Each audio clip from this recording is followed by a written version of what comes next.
എൻ്റെ പേര് ധന്യ എന്നാണ്. അപ്പോൾ ആ പേര് ഇട്ടത് മുതൽ എനിക്കൊരു പേര് നൽകി, എനിക്കൊരു ജീവിതം നൽകി, എനിക്കൊരു ഐഡൻറ്റിറ്റി നൽകി.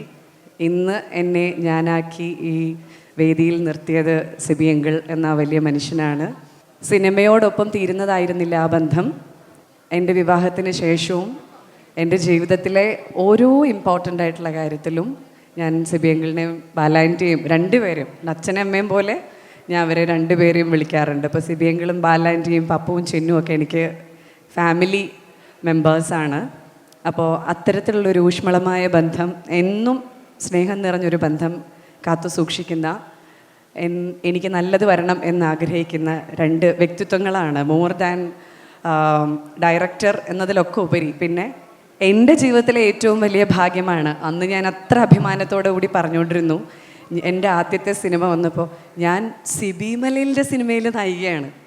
അതിൽ പരം ഒരു നടിക്ക് എന്താ വേണ്ടത്? അപ്പോൾ സിബി മലയിലെ സിനിമയുടെ നായിക എന്ന് പറയുന്നത്, കാരണം ഞാൻ സ്കൂളിൽ പഠിക്കുന്ന സമയത്ത് സിബി അങ്കിൾ, കമൽ സാർ ഇവരുടെയൊക്കെ സിനിമകളാണ് ഏറ്റവും കൂടുതൽ, സത്യനന്ദിക്കാട് ഇവരുടെയൊക്കെ സിനിമകളാണ്, ഫാസിൽ സാർ ഇവരൊക്കെ സിനിമകളാണ് ഏറ്റവും കൂടുതൽ നമ്മളിങ്ങനെ വെയിറ്റ് ചെയ്ത് പോയിരുന്ന് കാണുന്ന സിനിമകൾ. അത്തരമൊരു സംവിധായകൻ്റെ സിനിമയിൽ നായികയായിട്ടൊക്കെ ചിന്തിക്കാൻ പോലും. Aquastar Rainwater Pipes. മറ്റെല്ലാം ചുമ്മാ.